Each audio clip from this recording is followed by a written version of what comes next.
I'm Ryan. And I'm Steve. So first up, we got...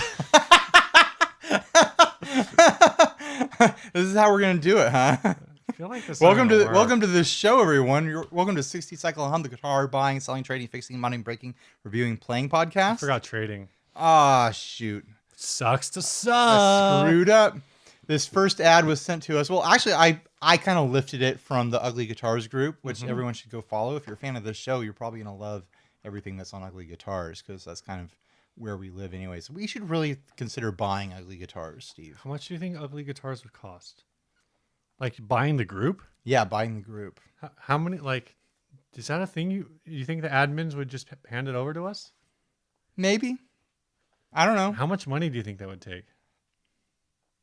I'm going to guess $1,800. How much do you think it would cost to buy Gear Talk from Lance?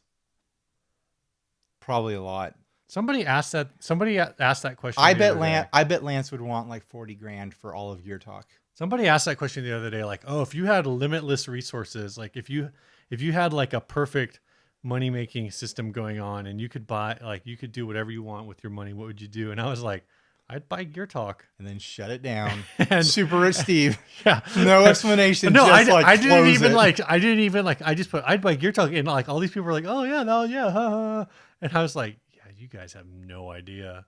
I'd rather own Pedal Boards of Doom than Gear Talk these days. 4K no los dos. That's true. All right. too. Anyway, so this ad was sent by who?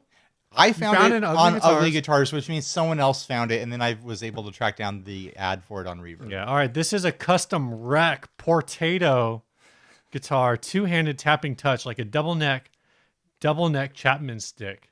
This is the same type of guitar played by Adam Fulara. Oh, Adam Fulara. No Oh, way. yeah, Adam Fulara. If you haven't heard the name him, that's on the tip of all our tongues. if you haven't heard him, check him out on YouTube. Unbelievable. For sale is a like new, barely played, custom built, one of a kind, two-handed touch tapping guitar. Play it like a double neck Chapman stick. This was custom made by Rec Guitars in Poland. The original owner sent a foam cutout of the body to Rec and had this made. I purchased this from the original owner. The description below, as well as the photos, are from the Rec website, but are of the actual guitar you're purchasing. This is a well-balanced and comfortable guitar to play. It comes with a heavy-duty metal airline case. Case alone is $300. Just to clarify, this is being sold private by me, not by Rec Guitars. Very rare, gorgeous, etc., etc. So this guy is asking a lot, $1,750, but it does come with a $300 case, which means it's really only a $1,450 guitar. That's a little bit less than 25%. That's an okay ratio for the case to a guitar worth. But I mean, this guitar just combines a lot of things that I just don't like. Like, this is a disaster, right? Like, I get it. I get that this is for double hand tapping, like a Chapman stick thing. I hate Chapman sticks, by the way. Like, I feel like the only music I've ever heard come off of a Chapman stick sounds like soap opera music. So, my third episode with the Just Surprise Me guys aired last week, and one of the guys on there is like super about Chapman stick. Why? And he's like, they're not cool, but like, you got to check out this guy who's like a master and whatever. The topic was like, if you could master any instrument, what would it be? And his was like Chapman stick. And I'm like, no, man, like nobody wants to master the Chapman stick. If you could master an instrument that would allow you to functionally make the most and best popular music possible, it really would just be piano. If you wanted to master an instrument that would guarantee that you would never have to use contraception ever again, it's this thing. Because everyone would want to be pregnant with your seed. No, nobody. Like, throw the rubbers away. We are ready to have children with you because you have this guitar that has a body shaped like a rubber duck, and part of it hangs between your legs like a giant, like, inflamed scrotum. Oh, also, both necks are meant to be played by double hand tapping instead of strumming or picking the frets in any way. They're so close together, but at least you couldn't. The fret axis on this is garbage. You have to play it double handed because you couldn't fit your hand between the two necks. At least it's a Seymour Duncan double humbucker design. Oh well, yeah, that totally fixes it. Another thing I don't like about it is I hate the whole like sandwich pieces of wood guitar body with Purple Heart running down the center thing, and this does it twice. Well, and along the lines with that, it doesn't even really like it's not a designed thing. It's not like a Firebird or an Alembic where it actually makes sense because the neck is bolted on. Both necks are bolted on. So Jeez. so the whole Purple Heart running through the body, center of the body thing is, I mean, it's always purely aesthetic. It's aesthetic. But this is like There's no really purely There's no aesthetic. part of this guitar that is aesthetic though. Like Well, there's an aesthetic. It's just not a very good one. it's really awful looking. Like for the listeners at home, like I'll try to describe this. The people who are just listening to the podcast, like imagine a rubber duck shape, and the head is the main part of the body, and then where normally like the control cavity would be is the neck, and then hanging from the neck is like this glob of an extra part of the body that's made to like be suspended underneath your legs as your legs are pinching onto the neck of the rubber duck. You think that's the head of the rubber duck? That's the head of the rubber. See, Look I at the feel beak. like Look at the beak. I know, but I feel like that beak could also be a tail, and the part that hangs between your legs would actually be No, that's the head of the rubber duck, but it's rounded off. It's like a melted rubber yeah, duck. but then it don't have no beak on there. Like No, that's what I'm saying. It's a crazy dumb shape. It is a crazy dumb shape. It's like right? if a rubber duck got it on with Snoopy. And there's no continuity here. I'm getting into design stuff here. There's no continuity here. Like the headstock shapes don't reference the body in any way. Like if there was continuity and you can continue like the concept throughout, then I would give it more of a pass. But it's not there. There's no continuity here. Like I believe 100% that the person like cut out a body shape out of styrofoam and sent it to the builder, and the builder was just like, okay, this is what you want. I want to pay rent this month, so I'm gonna do it. Oh. Portato is a Italian word. For potato. In music, it denotes smooth, pulsing articulation. What was the name of the player that he was talking about? I don't know, man. It's on the other page. I don't know. I just don't have it open. Adam Fulara. You gonna look him up? Yeah, You gonna check him out? Adam Fu. See what he does? Fulara. Fulara. I want to see if his guitar looks like this. That's the thing I'm confused by too. Is this seller says that they bought it from the original owner? So this is Adam guy. Yeah. His headstocks are the same, but he does not use this crazy body shape. He uses a body shape on a guitar that's normal. It's just a double neck Chapman stick with a normal guitar body shape. That looks But he's still got the necks put. Like you cannot play that one with one hand either. Visually, it makes sense. This whole like straddle the duck's body between your legs thing. Like I get what he's trying to go for with ergonomics, where he's able to hold the guitar upright by clenching his thighs down on this thing. Mm-hmm.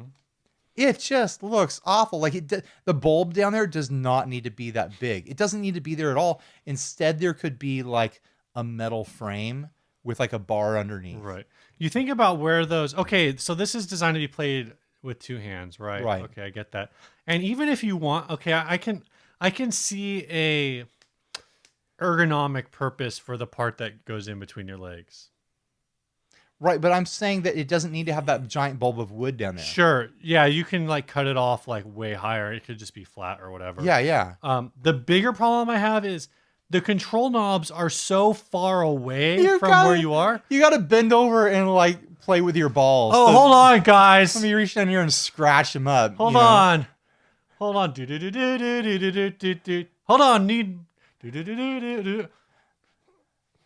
Ridiculous. But it's like, because you're playing with two hands like this, couldn't you just put the knobs like right here? Yeah, or on top of something? Like, on the top edge of the it's body. not like or you're gonna something. be like going crazy. Like maybe you are. I don't know. I don't know how these things How are many played. controls do you actually need for this? You're tapping. Well, it's like a Les Paul control. It's probably two volume, two tone. Well, yeah, I like- know, but That's how many controls you need, Ryan. they could have been hidden on the backside of the body in like a cutout they back could there. or have been something. done a lot. There's a lot of ways. different things that could have been done with this guitar. A lot of mistakes were made, and apparently very expensive mistakes, because this person wants nearly $2,000 for this. Apparently, we just missed an earthquake again. Right now? Yeah. we're sitting here awake. You'd think we would feel it. I if it didn't was feel the one the important. other day either. Did you feel the Whatever. one the other day? All right. Anyway, This is old news by now. I know. Like 10 it's not going to make any sense to people. 10 listening to minutes this. after we stop recording, there's a super quake and we're all dead. And Yeah. sorry, guys. Bye. They would never hear this. Podcast is over. Yeah, I know. Well, someone found the cards and in the rubble, and they edited and published it. Oh. The podcast just to, honor. If the Just to honor us. if this just all stayed on and then died on its own, do any of the files get saved? I think there's some autosave stuff for battery disc. Oh, that's good. Yeah. That's good. Also, I have thought about, and some people might argue with this, people who actually understand things and are smart, but because I installed these 2 extra walls, this corner wall in the garage here, I've thought that what if it makes my house stronger against earthquakes? It might make it weaker against Because it's more earthquakes. rigid and you need the building Yeah. to sway. Or maybe like because now your ceiling in here is bound to locations where it's not supposed to bind, which is kind of that argument. Sure. Who knows? Earthquakes can kill us all. All right.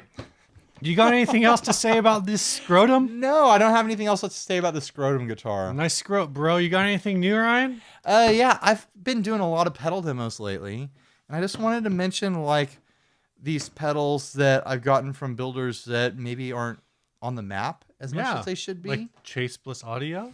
Well, that's our sponsor. Everyone knows about they're Chase on Bliss the now. map. They're on the map. But I did this demo for the Torsion by Dirty Haggard Audio. That's a a few weeks fuzz, back. right? This is a fuzz. It's like a heavily gated fuzz. I've got number 12. Apparently, there's a 12 on the Very back. cool.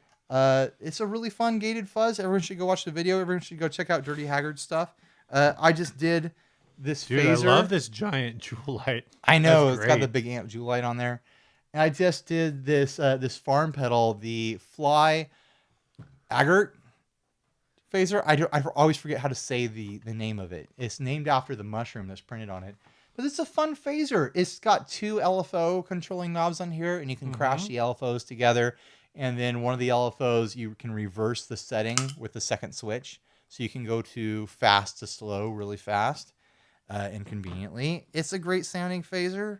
Go watch the video. It sounds like I'm just pushing the videos, but I'm like kind of excited about these builders that we haven't done stuff with before and then people really haven't maybe heard of before. Yeah. I think Farm's got a lot of stuff. Yeah, they have Out there, they've been around. Pretty big number. I'm trying But to like you don't hear people talk about them as much as you should, I think. And then we just got this pedal in from Zach Slater, longtime Yeah. listener and friend of the show. This is his offspring pedal. of Zach Morris and AC Slater. Yeah. This is his pedal, the Birmingham Sounds 2017. Yeah. It's And- like a distortion thing. Yeah, and he made this in I got I don't number want to say 6. in conjunction with necessarily, but there are some there's at least some circuit design contribution. I think it's the buffer or a boost circuit or something in it that was put together by Steve Demadash of Demadash pedals. So that's really cool.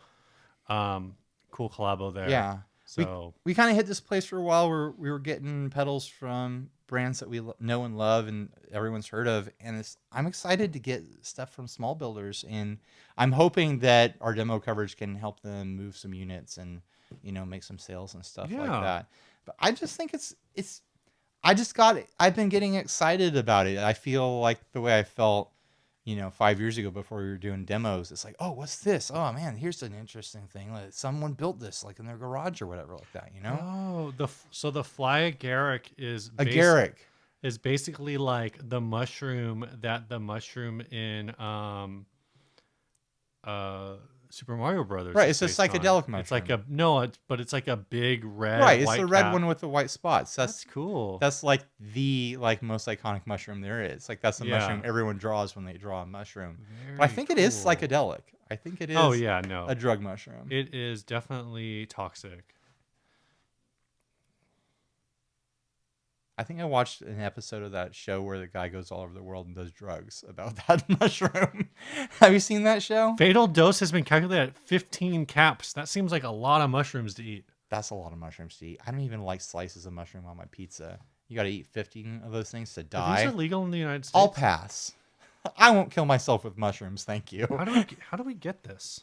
Can we get this? Steve wants to know how to get these mushrooms. I think you have to go on a big hike in like the mountains in South America to get them or something. That's probably not true. I bet they're all over Europe. It sounds like they exist all over the place. All over It the is world. also eaten in parts of Europe, Asia, and North America. Well, anyways, thanks to those builders for sending me those pedals. Like I said, I hope our coverage helps you out somehow. Yeah.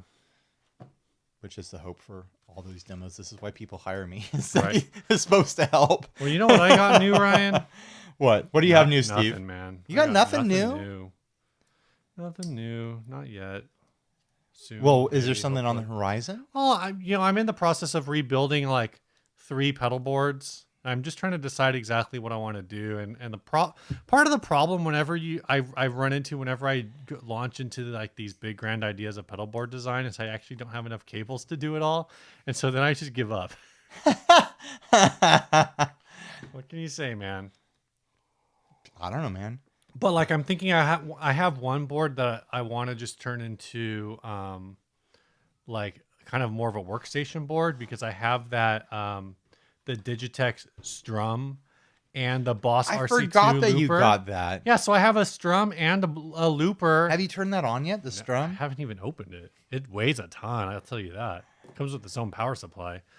But I've got like a couple things that are like just general purpose like practice/recording kind of tools. Uh-huh. And I'm thinking I'll put all of those on like one board with maybe like some kind of like basic do-it-all reverb or something. And then one board will become more of a bass and one will be a guitar board, or maybe the bass board will be the bigger board and the guitar board will be my simple like 2 pedal board. I don't really know yet. I'm bouncing a few different ideas around, and again, like I kind of just run into this problem where I'm like, even if I set all this stuff up, like I don't have enough cables to hook it all together. So Sure. well, I kind of just like You get some more patch I just like cables. sit there and like think about it a lot and never do any of it. That's me, guys, in a nutshell. Just always thinking. He's a real thinker. You want to hit our sponsors? Yeah, this week's sponsor is first sponsor is Chase Bliss Audio. We've got the Mood here. It is a peach colored pedal with red and blue designs. Very, very nice. What kind of mood does that the pedal print- put you in, Steve? The print is all in white. This puts me in a very somber, relaxed, like a sunset. It reminds me of a sunset, but you kind of have to hold it. No, this works. This is sunset. The sun's up here, and then it's getting redder and redder, and then it's night. That's why it's blue. So yeah, You're really selling that this is the pedal, mood. Steve. This is such a comforting pedal. It creates wild imaginary sounds that you can't really imagine until you plug it in. Did you see the little video that Chase Bliss made with like claymation? I haven't seen that one. I watched the It was Knobs on one. It was on Instagram the other day. I was like, okay. damn it. I wish I'd thought to do claymation and had beat them through the punch with their Yeah. own pedal. So yeah, if you need these colors, peach, not quite red, more red and blue on your board, which I think you do. Everyone really should have these colors on their board. Mm-hmm. This coral? What color is this? No, Coral! Yes, this pedal is a Walking Dead meme reference. I don't. This coral color here. Anyways, go check out the Mood. I'm sure I have a demo up for it now. It's a trippy, freaky, weird pedal. It's easily the most experimental pedal I've demoed from Chase Bliss so far, and that's saying a freaking lot. Chase Bliss pedals, they make pedals more creative than you are. All right, Digital Brain, Analog Heart, ChaseBlissAudio.com. Boom. All right, this first topic was sent in by Philip Carter. Do you think he's related to John Carter? Of Mars? Yes. Owning several guitars, some would say too many, and owning just 1 or 2 guitars that you feel super comfortable with and focus on playing those 2 and knowing them in and out. This is a conversation I have with myself all the time as to which I prefer. Which of these do you think you do? I will say that I really like having a lot of guitars. I like having a lot of affordable guitars and being able to buy like Yes. affordable guitars when they come up and I'm interested in them. Yes. But I do miss the days when I essentially had 3 guitars, Right. 3 electric guitars. I had my my Slammer with a Floyd Rose on it. Mm-hmm. I had the Duosonic, and I had my Strat, and I had them freaking wired. Like Right. I knew those guitars like they were part of my body. Where now that I have all these guitars that are behind me, like I can pick them up and play them competently, but I don't know them like they're an extension of my body. Do you find yourself rotating back to certain guitars far more than others? I mean, the way I pick a guitar now is what my pickup needs are and what like my playing needs are for like whatever I'm going to be working on as far as demos go, or and then I kind of pick like for my for my gigs and my church playing based on what I think will be fun and correct for Right. that set. Well, I guess I'm just thinking like, because you're saying like, oh, well, pickup needs, but then as I look around, I'm like, how do you pick between the Squire Contemporary Telly, the Pure Salem Creep, the Squire Mustang Bullet, really functionally the Airline? The Airline's got singles in it. No, those are singles. Yeah. Okay. This guitar. No, shut up. I mean, different humbuckers have different sounds. That's true. They do. But I mean, that Pure Salem, super super hot humbuckers. Oh, okay. Those are the hottest pickups I have in this. more room. than the Squire, really. 'Cause I Oh, thought the yeah. Squire was supposed to be super hot. No, the Squire's pretty kind of middle of the road. Okay. Are we talking about the Bullet, or are we talking about? No, I was talking about the Telly. No, that's kind of they're kind of like a warm, like smooth Okay. humbucker in there. He knows his tones. And then the Mustang, the Bolt Mustang, I picked based on feel alone. Like, Right. It's just a really funky feeling guitar. So I mean, I miss, and if I had the time, Mm-hmm. I could spend a lot more time with these guitars and get them wired in the same way, where I know them in and out, Yeah. like exactly how they feel across the entire string, across the entire guitar. Knowing like exactly where like the little nodes are across the string and how far it needs to be away from the amp to feedback and things like that. Like there's an element to practice where you're practicing with your gear. You're not Right. practicing for playing or notation. You're practicing to be familiar with your equipment. And I think what I'm getting at is that is something you miss out on when you have a lot of guitars. Right. Well, I think also when you have, say you only have one or two guitars, what you're describing of where you're playing your gear to get to know your gear, you do that organically because you don't have choices. Right. So yeah, even if you're still practicing for a gig or for a specific thing or practicing for the sake of practicing or whatever, I mean, or practicing to get better, like you're always doing it on the same instrument or two instruments. Yeah. I mean, I spent 2.5 years playing nothing but the Slammer Right. because that was my first electric. Mhm. And then I had it and the Duosonic for probably like another 3 years before I got the Strat. Like that's a long time across two guitars. Yeah, are fairly I remember when you got that Strat. fairly niche guitars. Yeah, I got the Strat when I had just met you. Huh? Yeah, I bought it at a pawn shop, yeah. You were like, "Hey, I just met you," and I was like, "Yeah, this is crazy." and I was like, I just bought the Strat, and you're like, Yeah. I can see I was that. like, "Cool." So call me, maybe. what are Boom. you have a lot of guitars. I do, and I'm much more in the vein of like gravitating back to like the same The red Telly. guitar too, which is the red Telly. So it's like, no, I mean because I think because it is so familiar, and Yeah. I can pull out my Strat, and I'm pretty comfortable on that. But like other guitars that I get in, I'm just kind of like, oh, I have this now. Like I have the Les Paul, and I actually really like playing that around the house. I don't think I've been booked to play guitar since I picked that guitar up. And actually, even like the last time I pulled it out, I was like, oh, I need to do some work on this. Like the action's a little higher than I would like. And I think the Telly technically has a higher action than the Les Paul does, but because I'm kind of used to it in that state, Right. kind of like, oh, actually, no, it had that. I had a higher action before. I had that fixed not too long ago. But yeah, other guitars I have, like, I feel like I used to know my Jag Stang that way. And I don't really play that guitar ever anymore, which is kind of sad.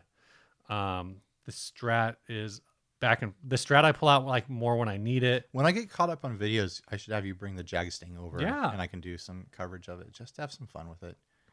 Talk about it. Yeah. I have that PV Telecaster like shoved in the Yeah, back of yeah. the closet. The generation. It needs some work done on it, and that's the one that the generation that I think I want to throw my other Gun Street set into the phase shifting one. I think that could be a good drop there because I think that guitar unfortunately I just don't care about keeping it stock. I don't think anymore.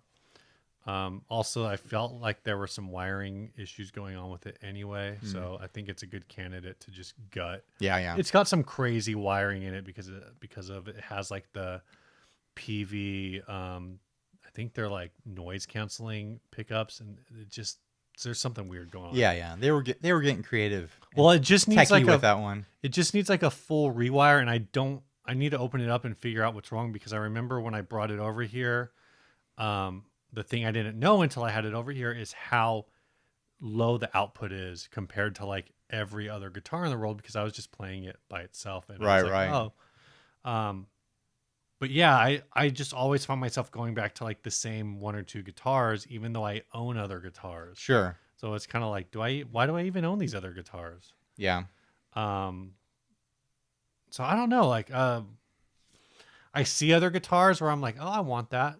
I would want that. But I want every guitar I see. It's a disease. Like it's crippling. Like I was thinking about this the other day. It's like when all the Fender Ventera stuff came out, I was looking through it and I was like, I want every single one of these. Like, what is wrong with me? Like, what is this sickness where I put myself through this experience of like sitting at my computer, looking through dozens of pictures of guitars and being like, oh man, yeah, I want that. Oh, I want that. I want that. Why do I do that to myself? I will say that there have been like 2 or 3 jazz basses floating around Facebook Marketplace locally that every time they pop up on Marketplace does this thing where if you've looked at something like once a week, it'll just throw it back in your face. Of like, remember when you looked at this thing? It's still there. Take a look again. And every time I do it, I'm like, oh man, I should just. One of them is a 3-tone burst 4-string American jazz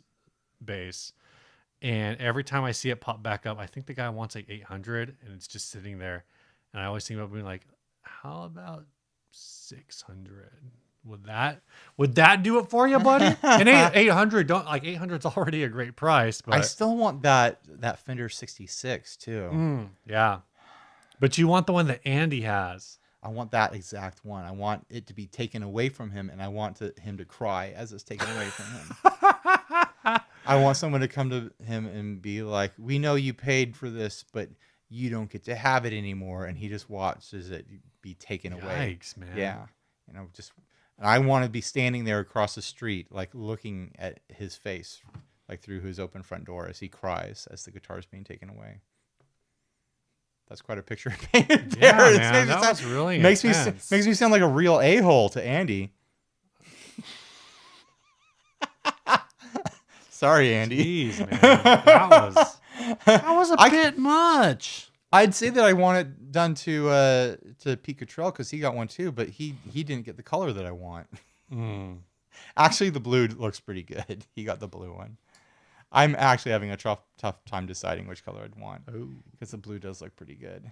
I don't want the natural one. You almost never want a blue guitar. I know, and it's like light baby blue. I think weird. Really bring out my eyes. All right. No, I think the blue one would relic better. Okay. Are they nitro finishes? Probably not. Okay. But it still will. It'll chip and It'll it'll chip wear a little bit nicer. It'll probably like yellow a bit, which will make it a little green eventually. Right. Someday. If you leave it out in the sun. Just take the neck off and leave the body out like in your backyard for a couple weeks. Right now would be ideal. It's not going to rain for like 3 or 4 I really 6 just need to months. sell like 4 or 5 pedals. Then I could buy one. Yeah. Are they that cheap? They're like 800, Oh, yeah. 900, something like that. It's within my grasp. I could do it if I really wanted to Now make it you're happen. using your But every noggin. time I sell a pedal, I'm like, oh, cool, just paid a bill. Yeah. There's a lot to be said for that. So what's your What's your final take on this? What's better in life, to have a lot of guitars or to have a couple guitars that you really know? Man, it sounds so counterintuitive, but I think my place right now is to have, a couple of the right guitars.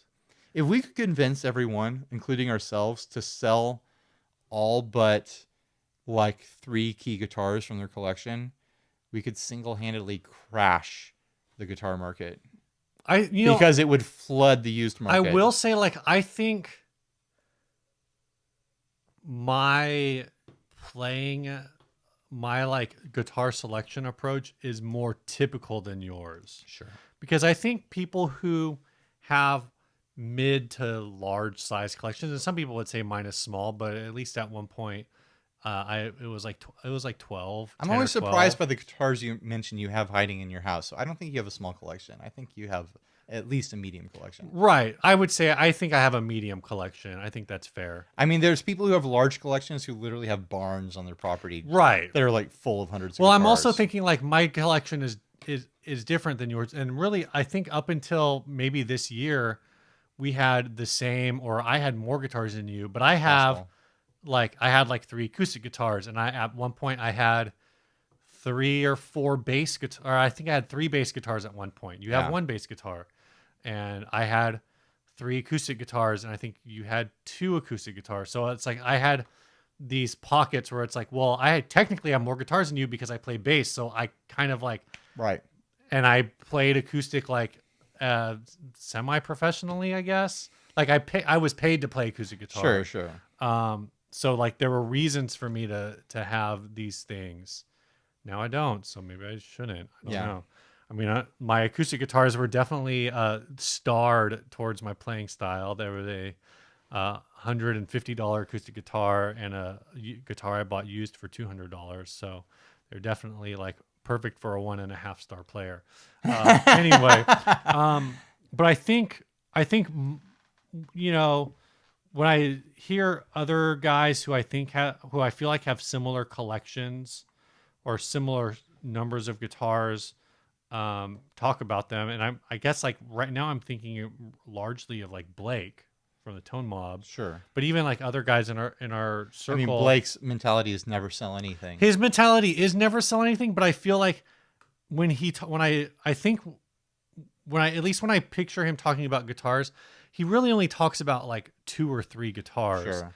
Even though he owns like more, and every once in a while he'll be like, oh yeah, I pulled out this one that I haven't pulled out in a while, and like I did this thing and I did that thing, or I've got this one dream guitar. But it seems like he always comes back to either the one dream guitar or the one guitar that he bought that is that dream guitar. I don't know, Blake, speak for yourself in the group. Tell us what you think. I mean, I definitely hear him talk about all of his guitars, Yeah. but I definitely think some guitars get way more attention than others. Yeah. I think as far as I go, I'm just going to keep buying more guitars. I'm just going to keep getting more guitars. That's just what it's going to come down to, because that's just where I am right now. If I ever stop doing all this nonsense with videos and stuff like that, maybe I'll pare it down to like 5 guitars. Maybe, but probably not. Probably not. I'm probably going to do this till the day I die, which could be sooner than you think. Super Quake, as soon as we finish this episode. The Mega Quake is going to happen, and we're all going to be dead. All right. This next ad was sent by Joey Jaworski. This ad is in Cleveland, Ohio. Joey is somewhere in the world. This is a Squier P-Bass guitar by Fender, serial number CY01035069, wood project that needs finished, $75. He says, oh, this is literally, the description is the same as the title. Squier P-Bass guitar by Fender, SN CY01. Why are you reading it again if it's the same? 5069. Steve! Wood project that needs finished. Don't read the same thing twice, especially when it's boring the first time. What, you thought CY01035069 was boring? Had me on the edge of my seat. Yeah. I mean, that's hardly the most interesting thing about this bass. I mean, it's not in playable condition right now. No bridge, no strings. Does it have a nut at least? No nut. We got a nutless bass here. No tuners. No tuners. No hardware pickups. Anything like that. It's a neck on a body and And a pick guard. a pick It was guard. originally red. The body has been mangled. Everything. sorry. Everything about this instrument has been mangled. This is DOA. This is dead on arrival, right? Like there's no reason to put this together at this point, right? Like this isn't a salvage. This like- is not a project. This is not a wood project that needs finished. This is not. You could buy a fully intact Squire Affinity P bass for $75. Yeah. Like that has all of the parts. Max, this should be $5. Simply for Like, the literally- audacity for existing. Literally, I think I could go to any of a number of local pawn shops, find a Squire P bass, throw $75 down on the counter and be like, I want this bass, and then go play a show that night. This is worth its weight in firewood. This is a guitar that honestly is so obnoxious that I would be willing, not Super Rich Steve, me, regular Steve, not Rich Steve, real life Steve. real life, not Rich Steve, Put it out of its misery. might be like, I'm like seeing this and going like, I think I would pay $75 to legit smash this in this dude's driveway and then just be like, just throw this crap in the trash, bro. It's done, dude. Hey, here's So some. he's taken a P bass, he stripped all the paint off of it, and then cut away where the top and lower horn meet the body to have like what I assume was trying to have like mega fret access. But that doesn't even make sense because there's these like bulbs of wood sticking out from the I neck don't heel. think this is like supposed to be mega fret access. I think it's like he's trying to do like a look, like trying to make it look like I feel like he's like trying to make Nickelodeon it, slime. I feel like he was trying to make it look like a Burns Bison kind of a thing. if that's what he was trying to do, that's an even worse failure. I didn't say it was successful. It's a really bad body reshape. It's a really bad paint stripping. And then, like, after everything that they've done to the body, whoever did this, they started to attack the headstock. Yeah. Someone was trying to do something to the headstock, trying to reshape it, and you can tell they just kind of gave up. Yeah. They probably got hit a point where they were like, you know what? Never mind. This is never gonna look cool. Like I'm never gonna be. Oh yeah, you can see the pencil marks for like what he was trying to like hook out of it. Yeah, he was trying to make a weird, funky shape. That's what's going on here. Funky, weird shapes, and it's just bad. Yeah, dude. And it's tragic. It's- I'm for weird stuff. I love weird stuff. admittedly, But when you do something weird, you got to do it right. admittedly, I am for some weird reason in a kind of frivolous stage of life where sometimes I just like want to watch the world burn. You ever feel like that? Yeah, all the time. I would legit be tempted to be like, yo, Ryan, grab your camera. Let's go do some dumb stuff. Drive up to this guy's house. Be like, here's your $75. Go into his driveway. Just smash it and leave all the crap. Like, be like, Just yeah, leave dude, it. consider this $75 like a cleanup fee. Like, here you go. And just Right. smash it right there. I don't know why. This makes me like ill. I've thought about like before when there's been ads on our local Craigslist that just won't go away and they're just hideous, like offering to retire the guitar for the person. Yeah. Like, hey, listen, if I come by with the camera and make some content, like, will you just give up the ghost on this thing? Because it's never gonna sell. Like, let me film you, or I can film myself smashing it or setting it on fire or something. Like, this is a strong case for that. This this bass. is in that space. This is definitely in I that mean, you space. could probably rescue this headstock with a little bit of sandpapering. But no and have- part of this instrument is worth $75. No, like I said, $5. $5. That's what it's worth. Just And that's just like a formality. That's just to like exchange paper to prove that something was right. like there was an agreement to exchange property, you know? Yeah. If you don't pay someone, then like they might come out after you and be like, "Oh, I never gave it to them and then they destroyed it." No, I'm going to give you $5 and I'm going to throw it away for you. Just ridiculous. Next sponsor, I'm assuming Yeah. D'Addario. This next sponsor is D'Addario. This week we're talking about the Dual Lock. These are these little plastic guys here. These are the ones that are still on the packaging because Steve has not taken them home yet, which he needs to do. Those are yours, Steve. You sure? Yeah. Because I have my pair. You need to I have your swear I pair. had some of these at home. Well, if you have them, then bring those back so that Well, we then can I use knew them. you had some too. I don't Yeah. know. You need to get real world experience with those, Steve, I so know, that you can speak with confidence about this product the way I I do, can. because I've used it.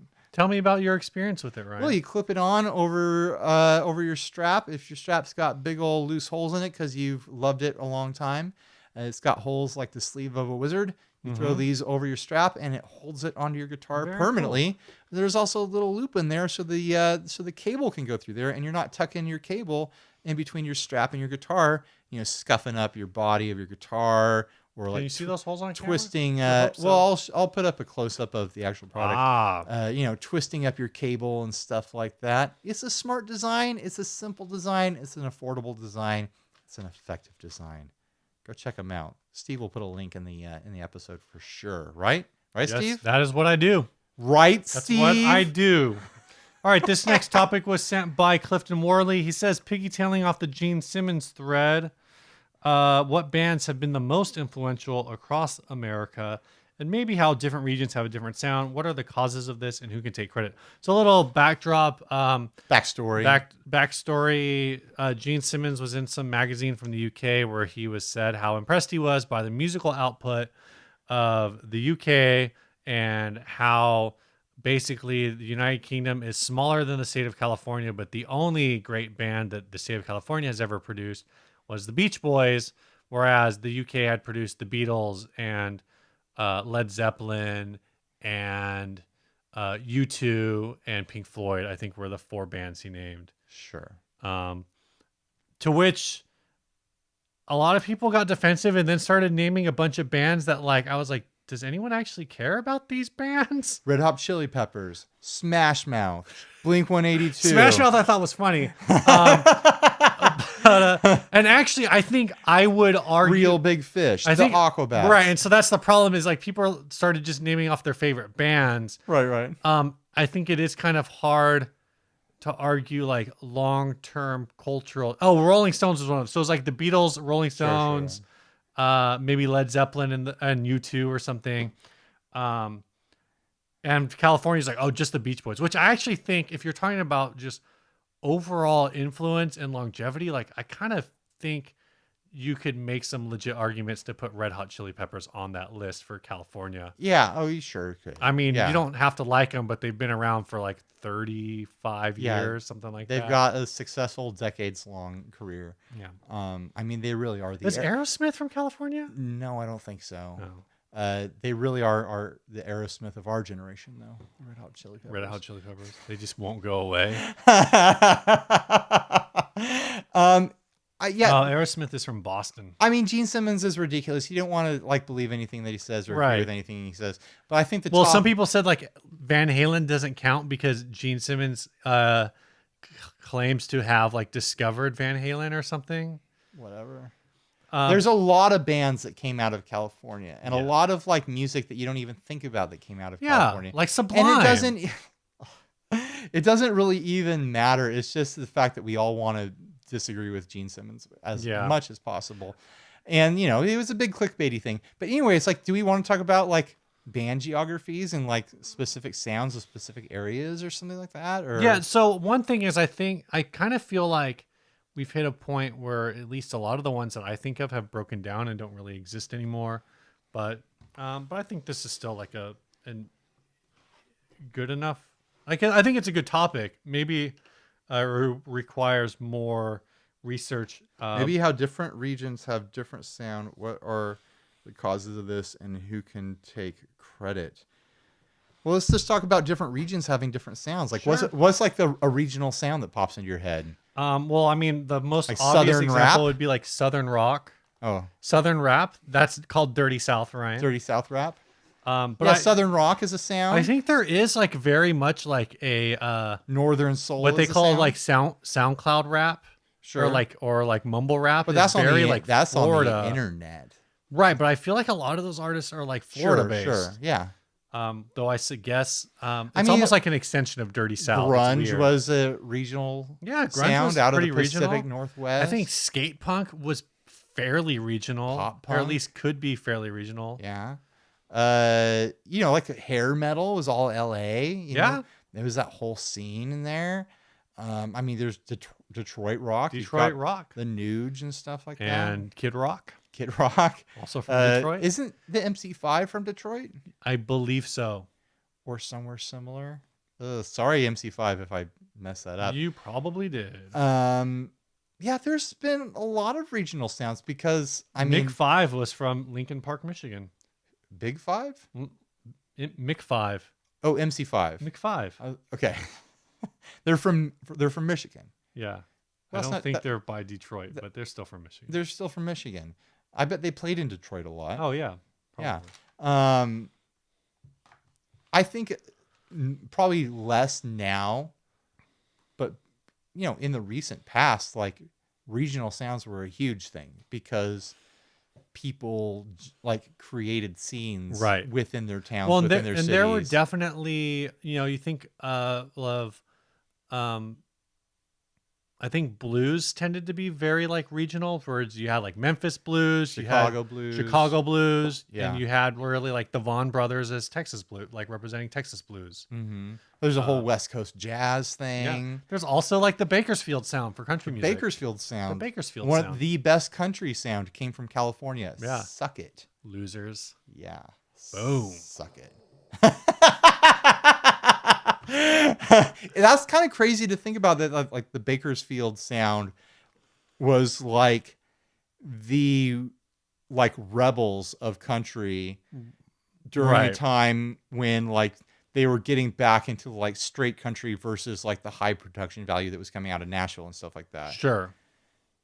It's crazy to think that California was, with all of like California's reputation now of being so Hollywood and stuff like that, Yeah. the California sound was the rough around the edges, more like authentic, like country person's, like working person's sound of music. Yeah. Where like the national sound during that time was like big band, like highly orchestrated, Yeah. highly produced, There's a whole more like pop.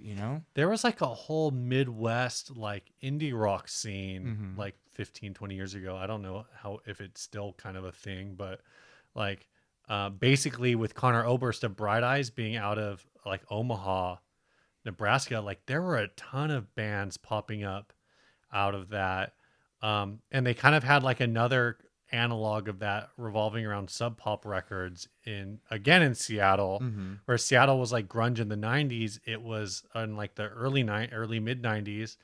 In like the early mid 2000s, it was all this like indie rock, like dominated by like Death Cab and Rilo Kiley and a lot of artists like that. In this like new Seattle, like which is like now like, oh, the Snowflakes. Thanks, Snowflakes. Is Ben Gibbard a snowflake? I don't know. I don't know, man. It's just like a I mean- gentler Seattle, Sure, I guess, sure. versus like the grunge movement. Sure. I mean, surf rock, a highly regional music in its Yeah. founding. Like now it's all over the world. Like one of the biggest surf rock festivals in the world happens in Italy, Really? of all places. Well, I know like- like surf rock is pretty big in Japan, isn't it? Big in Japan. I mean, decently okay in Japan. Canada has been a source for a lot of surf rock bands over Really? the years. A lot of like landlocked areas. Like Mm. people kind of get into it ironically, and then they fall in love with it, and then they love it sincerely.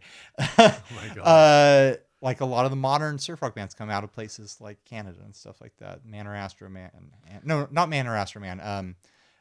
Shadowy Man on a shadowy planet and things like that. But like you think about the origins of surf rock, came out of a strictly very small geographic location, like just Right. coastal LA. Like that was it. Mhm. And it was a small group, a small scene, influenced by being down the street from Fender Right. with their instruments and equipment and things like that. Influenced by the song production and the studio production of what was going on in Hollywood, like your Wrecking Crew type groups and stuff Yeah. like that, who were all making soundtracks and whatnot. And just this instrumental melodic music that kind of followed like pop trends at the time. Like Mhm. it's just like things like that are interesting. How do you think this all plays in terms of like how these regions, like do you think some band or group of bands in the region just kind of like come up with an idea and it takes off, or do you think that there's more of a cohesive, like localized mentality that feeds into I'm sure it happens like I'm sure it happens different every time, but the way I imagine it happening is, you know how bands are. You get all this inbreeding and you get all this member swapping and stuff yeah, like that when you have a scene, and people are, kind of trading in the same ideas and looking like, oh, those people, drew 150 people last week. We only drew 75, so let's start working in stuff from their set that works with the local audience. And eventually, like, you get some sort of, subgenre hammered yeah, out that people like. If you've got a Metallica in town, then you're gonna have 15, 20 bands trying to do the same sound. That's just how it goes. Like, we've got thousands of bands in San Diego all trying to sound like Sublime and what's that other band? the Dirty Heads, Sure. Iration. I was thinking of that other San Diego band. Like when POD was happening, like Yeah, everyone was trying to sound like POD. I mean, I but know I it was feel like a like new metal thing, nationally but everyone like, was trying to sound like POD. but like even beyond that, beyond like a new metal thing, like everyone, like San Diego was more specific to like right, that specific flavor of like a more like, I guess, ethnically diverse kind of like rap rock. sure. Well, and I think yeah, I guess you do get that a lot where I feel like Southern California was there were a lot of like Sprung scene kid Monkey. band. Sprung Monkey was the band I was trying to think of. Is anyone trying to sound like Sprung Monkey? I don't know. There was a time in the 90s when everyone What was that? doing bad What was stuff. that one reggae band that everyone was trying to sound like in San Diego? Oh my gosh. Starts with a Slightly Stupid. Slightly Stupid. Yeah. My manager, when I worked at Albertsons, Hmm. was dating a guy from Sprung Monkey. Great story, Ryan. Cool story, right? Yeah. I guess I'm just like, it's funny like to think about sounds.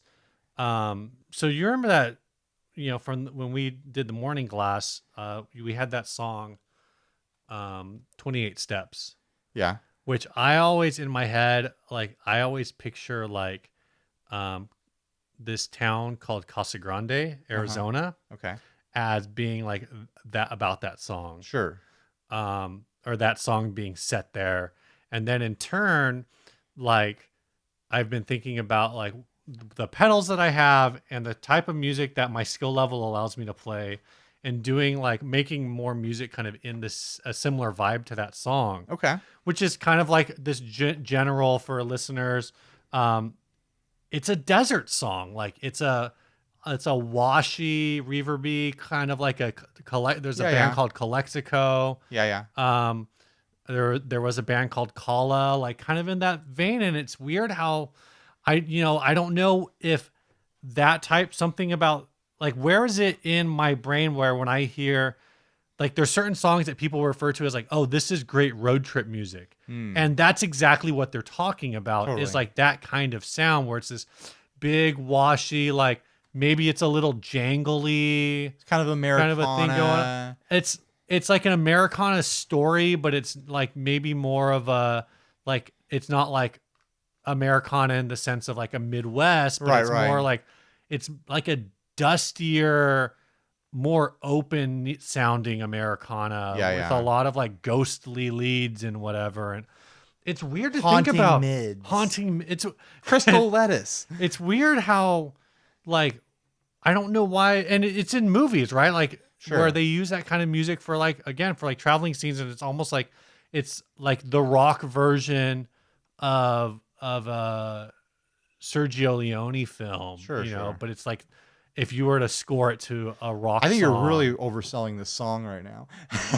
Well, I'm not selling that Sure, song. I'm sure. selling like this generalized Yeah, style yeah, of totally. like road trip music and like the idea that like you can hear a Calexico song and you're like, oh, this band is called Calexico. That makes sense. Right, I right, don't right. know if they're actually from Calexico. If you could time travel and go play in a geography specific scene or sound for like a week or something like that, where would you go? The band Calexico is from Tucson, which makes Right, kind of makes sense. Where would I go? Like you go to any time and you just walk into a studio or a stage Oh, and man. play in a band that was playing in like a regional style for that time, You just go to an Old West bar and play ragtime with Scott Joplin. Jeez, no, that sounds terrible.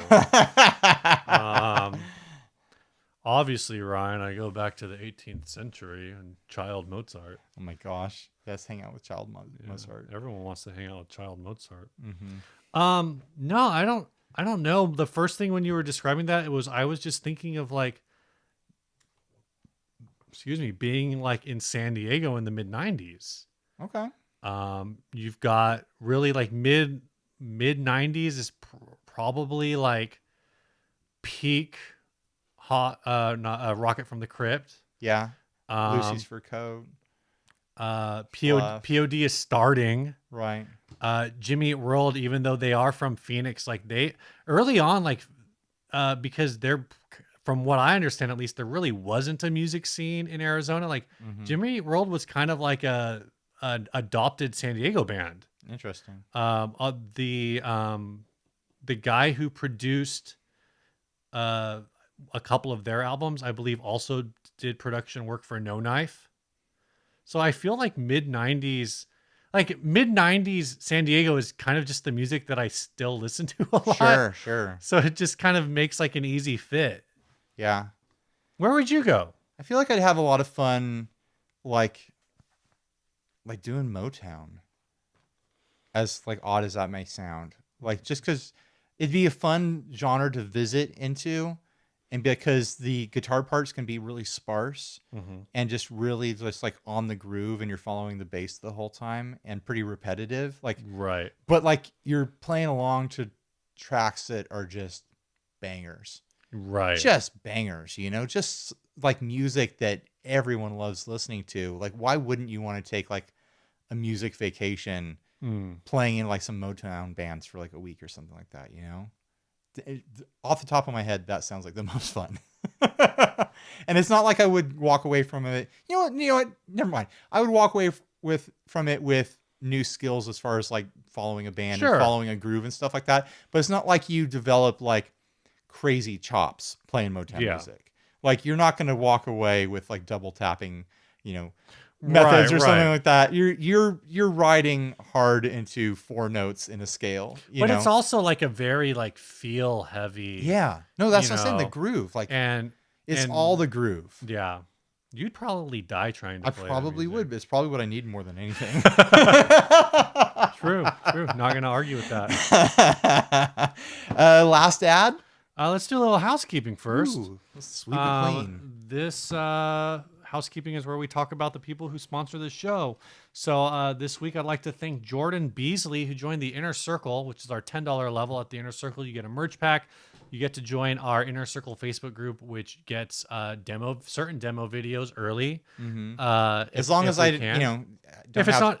yeah, if I don't have to keep them secret. Yeah, you if get it's to not see stuff early. embargoed. Like all the TGU stuff, I'm dumping in there as soon as I have it edited. Yeah. So like people are getting to see stuff super early. Sometimes when things are embargoed, at least like there might be a little teaser like, "Hey, got something new, can't talk about it." Yep.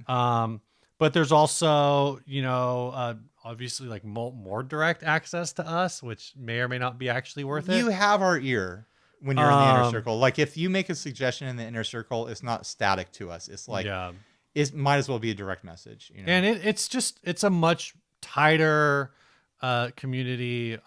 It's a lot of fun, and again, like you get a merch pack. It's a good hang. It's a sick hang. We have blood rituals every other Tuesday. It's a potluck. Bring a dessert or a side, not potato salad. We have enough potato salad. Yeah, but the Inner Circle isn't the only way to support the show. So head on over to patreon.com, where any donation at any level is more than appreciated. And, if you're in a place where you can't necessarily support the show financially, but you make music, you can send it to us at 60cyclehumcast@gmail.com. We'll play your song. Or you can send us ads to the same email address, topic suggestions, whatever. Like, just shoot them our way. But yeah, everything helps the production of this show. So Even just sending in songs, meaning Ryan doesn't have to troll YouTube for like weird songs from foreign countries and languages that we don't understand, or other nations. Other I haven't had to drop a random song into the end in a long time. yeah. It's amazing to me how many songs we get sent to us. I mean, sometimes we're running low and we have to like mention it, but I haven't. It's been years. Yeah, good job, everyone. Yeah, good job making songs. All right, this last ad was sent in by Will LeHue from the Just Surprise Me podcast, which I am featured on for 3 episodes of recent. No big deal. This is an authentic Gibson vintage guitar telephone. $75. So this grabbed my imagination just because I haven't seen a phone with a cord forever. I've never paid for a landline in my life. I went straight into adulthood, into a time when everyone just had cell phones, and we still have cell phones. Yeah. The idea of paying for a landline is hilariously like insulting to me. Like when my internet provider calls me, my cable provider, and it's like, hey, we want to get you a package with cable TV. First of all, I cut the cord. Yeah. I'm just using internet. And we're going to throw in a landline phone. I'm like, why? I don't care if it's free. I don't care because I'm not going to hook up a phone to it. I don't even know where there's a phone jack in my house. We've done like some like fixing up rooms and stuff like that. And a couple times I've looked at the phone jacks and be like, I should just pull them out. I should cut them off and I should drywall over the hole. I'm finding these on eBay.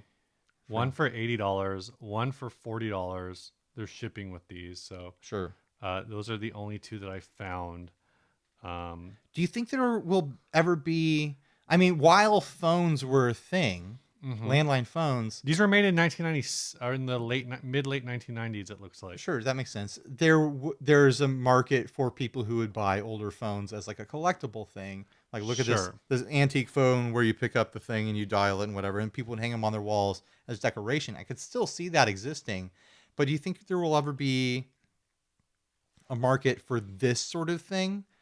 Like put it in terms of like the Garfield novelty phone where you pick up part of his head. Yeah, Like you talking to him, or any kind of novelty phone like that. You think there will be any sort of collector's value to phones when there's no longer a functional value because we're all using smartphones? I don't know, man. I basically, you're saying, do you think phones in general will come back? Functionally, this is a model guitar sitting on a pedestal with a model amp.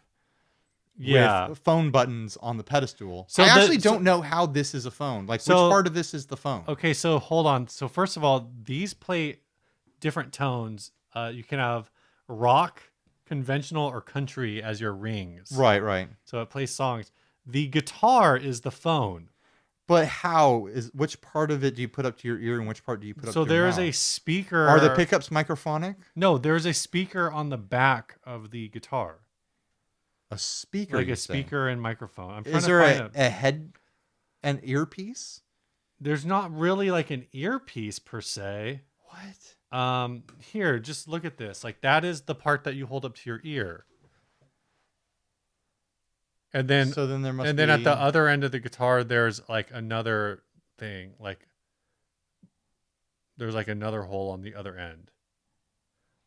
And so basically, the amp part is like the brains of the phone. Like, that's where the actual telephone circuit is. It looks really clunky. Yeah, there's no way you would like hold this up to your ear for like more than 5 minutes before you hated it. I'm looking. Does this picture? No. I was hoping to see where the mouthpiece is, but I'm pretty sure it's on like the butt end of the back of the guitar. This thing looks dirty too. Yeah, oh, yeah. I wouldn't want to put this anywhere near my mouth. You remember just like holding phones against our faces for hours talking to people? Just these dirty, hot plastic phones. Had all their family members spit all over them and stuff. Just hot and sweaty. I don't miss phones. I don't know. I think this had that shoulder thing going where I just would jam it in there. Remember all the accessories we'd buy? People would buy those big things that hook onto your shoulder with them. Oh and yeah, stuff, no, like I'm not long I'm not cords. living that life. I would always get like annoyed because, like as phones became wireless and got like smaller and smaller, they were like harder to just shove in there and Yeah, like, yeah. hold there. And everyone switched over to speakerphone and stuff like Yeah, that. well, off the and phone. like at work now, I actually have a desk phone at work, but the IT department is trying to is eventually like going to get rid of all of them, Uh-huh. because we're just going to go to like pure VoIP, which I mean, even these operate as VoIP, but so everyone will just have like a headset somewhere. So like for conference calls, I use headsets, but when people just call me and I know it's going to be short, I'll Sure. just pick up. But yeah, this kind of thing is like I think we're a long way from anyone being like, "Oh, I've got this collection of novelty phones from the 90s." yeah. Like This is it's a long way till that's an antique. the only person who is looking for this is the same person. Yes. Oh, never mind. It's gone. Steve laughed so hard at his joke that it became unfunny. It's just not a topic I wanted to re-breach. Okay. But like, yeah, this is like something where you Were you gotta have gonna jump that off that shark? Yeah. Steve. It's just a thing where I think you really got to be like a Gibson collector and also still have a landline. Nobody else wants this. And also like a really low quality phone call experience. Yeah. Well, it's like maybe you don't care. Maybe you keep this in the music room or whatever, and it's like you're gonna pick this up to like answer your landline because you don't want to leave your studio space. But if it's a serious call, you're gonna go put it down and get like a real phone, not this phone, and then you're gonna come back and hang this phone up. I think this is a bye bye bye, not a bye bye bye. You want to tell us about the song, Steve? Yeah. This week's song was sent by Charles Bomig. He says, "My name is Charles and my band is the Bird Index. We are from Western Connecticut. Our music is on Spotify, Apple Music, etc." I really like that name, the Bird Index. And our Facebook page is facebook.com/Bird Index. Now he says, "I've attached a couple tunes for consideration for the podcast. Let me know what you think, and thank you very much." We're going to play the song, aka Hospital, I believe is the name of the song. That is the way I interpreted the file name. So that's what we're going to play. Hope you guys love it. I know I did. Bye, everybody. Stay grounded.